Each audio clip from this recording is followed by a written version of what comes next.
ჯგუფი ლეონი, რომელიც გამარჯობათ.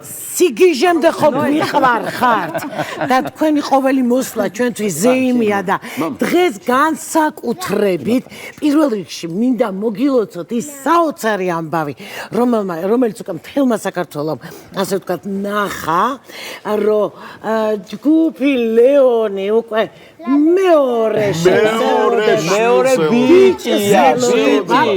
და ეს არის დამსახურება ულამაზეში, უსაყვარლესი ადამიანის, რომელიც არა მარტო აი ამ ამბის წყვილების ძალიან ბევრი ბავშვის შეიძლება ითქვას მშობელია.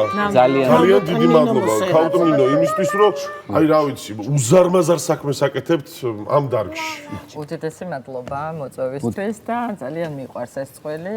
ერთ-ერთი პირველი წველი იყო პრაქტიკულად GGR-ის ნამდვილად და ანუ აი ყველა ჩვენი არ ვიცი ვიდეო რგოლი ყველაფერი მათთან ერთად როცა არ ყავდათ მაშინაც ჩვენთან ერთად იყვნენ ყოველთვის გვენდობოდნენ და არ ვიცი ძალიან მიყვარს ნამდვილად ჩვენ არ ვართ მარტო პაციენტი და ექიმი ალბათ ჩვენ მეგობრები ვართ უკვე ძალიან დიდი ხანია და ეს პატარა ნოეც ჩვენი პირველი ბიჭია პირველი მერცხალი მეც დავამატებ იმიტომ რომ რეალურად ვახსენებ ხოლმე ხო არსებობს რაღაცა ცხოვრებაში როდესაც ოჯახს ადარებდა ამ სიყვარულს როგორ შეიძლება ხა ჩვენი როგორ შეიძლება ჩვენი ურთიერთობა არ დაგვამახსოვრდეს მთელი ცხოვრება როდესაც ამ ადამიანს შევხედავთ ეხლა და მთელი ცხოვრება გაგვახსენდება ნოე ბიჭი, ასე რომ ნინო ექიმი არის ჩვენი უსაყვარლესი პირველ რიგში ძალიან დიდი მეგობარი, გულშემატკივარი და ჩვენი უსაყვარლესი ოჯახის წევრი და როგორც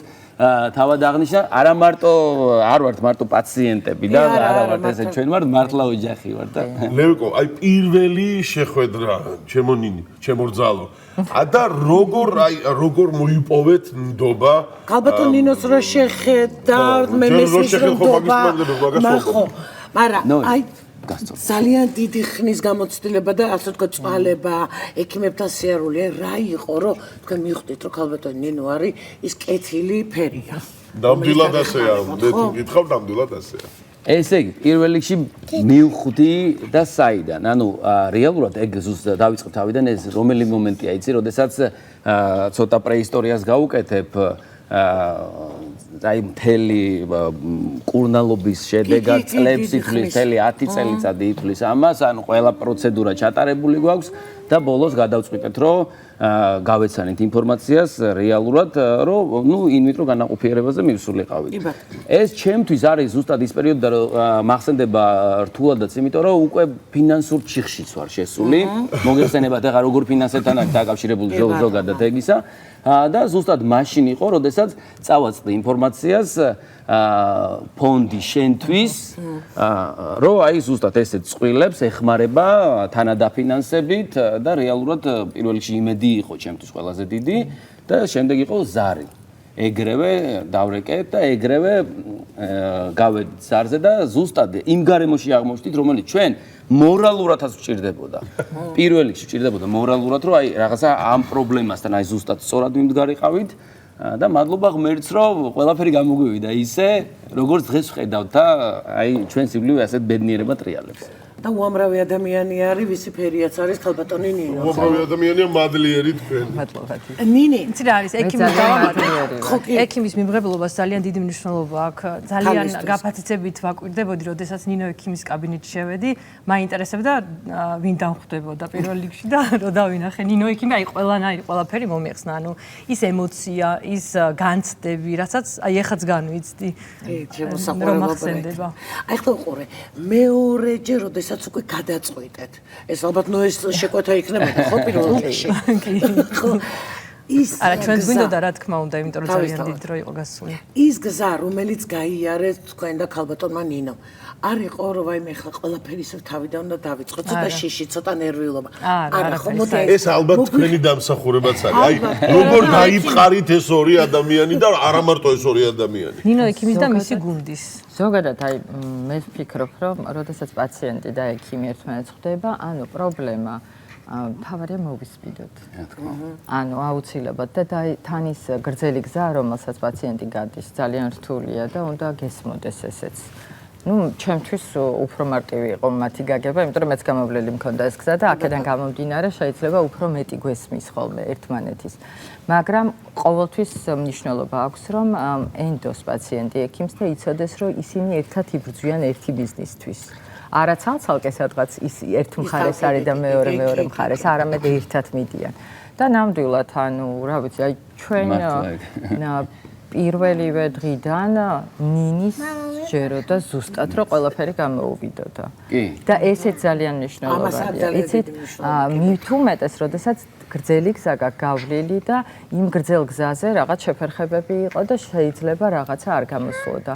მაგრამ არ ვიცი, ვფიქრობ, რომ ის რომ არ დანებდეს, ექიმსაც ძალიან დიდი მნიშვნელობა აქვს, იმიტომ რომ ეს იმდენად რთულია წყვილისთვის, რომ არ დანებდეს, ერთი სიტყვაც საკმარისია. ოღონდ ეს სიტყვა უნდა უთხრა, რომ არ დანებდე, მაინც გამოგვივა. იცით რა არის, ანუ სიტყვა შეუძლია გაგანადგუროს და სიტყვა შეუძლია მოგცეს ძალა.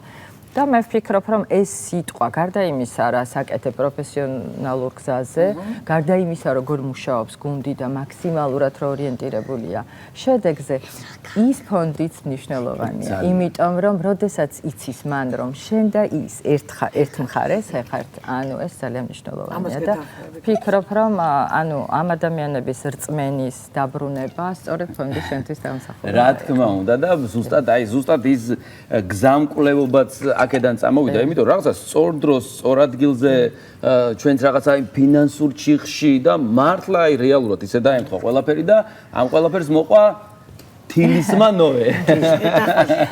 აი ბევრს აშინებს ხელოვნური განაყოფა. სიტყვა თვითონ, სიტყვა ხელოვნური. სიტყვა. იცით რატომ? იმიტომ რომ არაფერი ხელოვნური ამაში არ არის. აი მოდი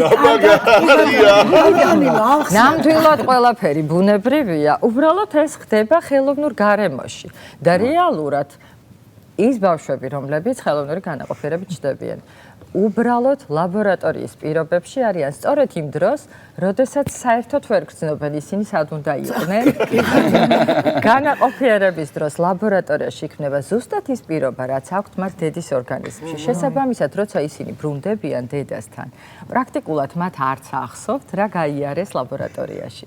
და დღევანდელ დღეს, როდესაც გავდივართ თავიდან, ამიტომ არ უჭირს წყვილს, რომ მათ იციან, რომ ის ყველაფერი, რაც არის ბუნებრივი, უბრალოდ რაღაც მომენტში სულ 8 დღის განმავლობაში ხდება ლაბორატორიაში. მეტი არაფერი და არაფერი აქ ხელოვნური არ არის. ეს უბრალოდ არასწორი ინტერპრეტაცია იყო საერთოდ აი დამხმარე რეპროდუქციული ტექნოლოგიის.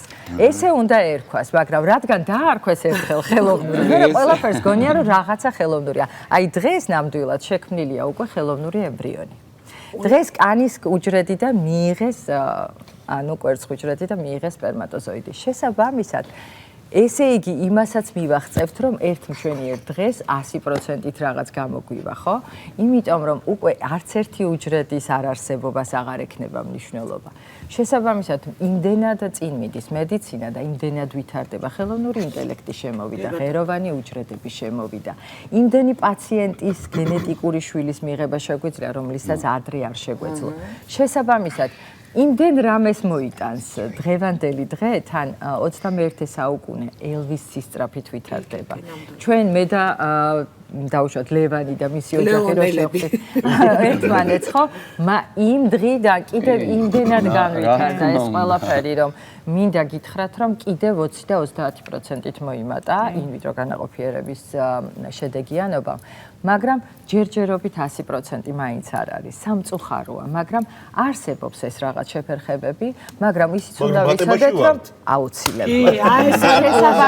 ეს არის ყველაზე მნიშვნელოვანი და რაც მნიშვნელოვანია, რომ ის გზა აღარ აშინებს პაციენტს. ის იცის, რამხელა ბედნიერების მომტანია. შესაბამისად, ძალიან მარტივად უკვე ხედავთ ამ გზას. მე მარტივად ვიყენებ და ზუსტად არაფრის შიში რო არ აგა. კი, გამომივა, უკვე მოვდივარ. ეს არის, მაგრამ რა მინდა აღვნიშნო, ნინო ექიმის გვერდში დგომა, მაინც მჭირდებოდა, მაინც მქონდა რაღაც კითხვები. რაღაცეებში მაინც დარწმუნება მჭირდებოდა. აი როგორ ფსიქოლოგივით იყო გარდა ექიმის, აი რაში გჭირდებოდა და როგორი არის, როდესაც ქალბატონი ნინო გიდგას გვერდში, რა შეგრძნება? მოგვიყევი მიუხედავად იმისა, რომ ძალიან გადატვირთული გრაფიკი მქონდა, მაინც ნახულობდა იმ დროს, რომ ჩემთვის კი ეპასუხა და სწორი გზა მოეცა, რომ მოთმინება და აუცილებლად ყველაფერი გამოგვივა.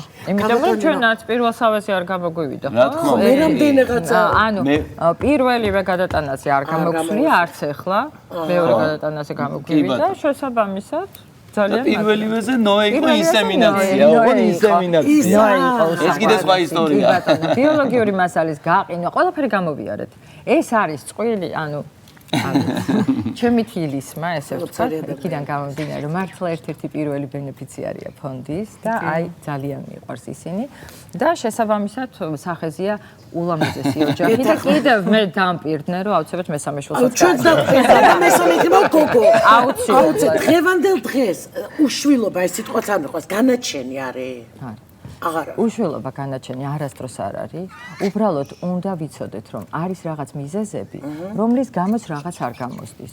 მაგრამ ამასაც გამოსავალი აუცილებლად ექნება.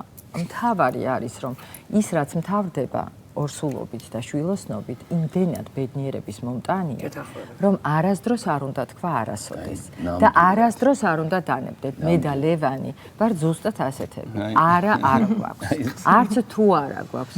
ყოველთვის ვამბობთ, რომ გამოგვივა და შესაბამისად ზუსტად ეგრე იყო, ცოტა ხნის წინ საუბრობთ ზუსტად ამაზე, იმიტომ რომ იმდენ საერთო ხასიათს ვამჩნევ ჩემსა და ნინო ექიმში, მე რეალურად იქაც რომ მივედით უკვე რომ გადავწყვიტეთ რომ მივსულიყავით, ჩათვალე ნინი დაჯერებული იყო თავიდან ბოლომდე, ზუსტად იცოდა რომ, იმიტომ მთელი ცხოვრება ერთი მე იყო მომენტი, როდესაც მე ჩემ თავზე გადამქონდა ყველაფერი. მაინც გინდა არ გინდა, ქალისთვის უფრო მეტი პრობლემატურია, თან ასაკში ცოტა პატარა იყო ნინი უფრო რაღაცა და არა მარტო მე ჩემ თავთან ხომ მუშაობდი, მაგრამ მე მქონდა მეორე კიდე დავალება ის რომ უნდა მემუშავა ნინისთვის.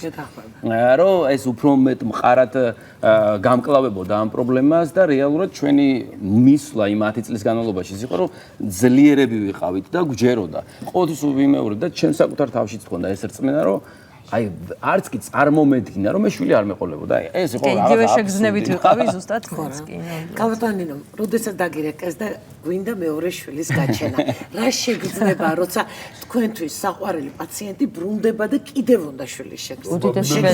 პირველი ფრაზა რო იქნება, რას მიდეკავთ? მოდი, აი ალბათ ხო ზუსტად ეგრე იყო. ზუსტად. ო არა, აი მოგეუნებ. ძალიან მნიშვნელოვანია და ყოველთვის ვამბობ, რომ იცით, ზოგი ადამიანი იმდენად დაიღალა და ხანდახან არც სჭირდებათ ის ინვიტრო განაყოფიერება, მართალი რომ გითხრათ და ძალიან ბევრისთვის მithქვამს, რომ არ სჭირდებათ. და არა, იმდენად დავიღალეთ, რომ უნდა გაგვიკეთოთ. და აი, დაახლოებით აი ამ პაციენტების უმრავლესობა შემდგომ თვითონ აჩენს იმ მეორე და მესამე შვილს. კი ბატონო. და მე მეუბნებიან, რომ აი, მართალი იყავით და შესაძლებელი ყოფილა. ძალიან ხშირად ნერვიულობის ფონზე, იმის ფონზე, რომ სტრესი გვაქვს, იმის ფონზე, რომ განვიცდით ამ ყველაფერს, რაღაც არ გამოგვდის, მაგრამ შემდგომ ყველაფერი გამოგვდის. ძალიან ბევრი პაციენტი სხვათა შორის აი წელს მოვიდა მეორე და მესამე შვილის გასაჩენად და ეს იმდენად მნიშვნელოვანია ჩვენთვის, რომ ეს ბავშვები იბადებიან, რომ ანუ რა გითხრათ, ამაზე დიდი ბედნიერება ალბათ არაფერია, რომ ოჯახში 2 და 3 ბავშვი ჩნდება, მით უმეტეს როცა ეს პრობლემა გამოიარეს და მინდა გითხრათ, რომ ესეთი ოჯახები უფრო მეტ ბავშვს აჩენს და ძალიან მნიშვნელოვანია, იმიტომ რომ მათ იციან, რამდენი გამოიარეს იმ ერთი ბავშვის გამო. და 45, 48 წლის ანუ 48 წლის ქალბატონები, რომლებიც მეორე და მესამე შვილს ამოდიან, ეს ძალიან მნიშვნელოვანია. რადგან მათ იციან, რომ რამხელა ბედნიერებაა შვილი.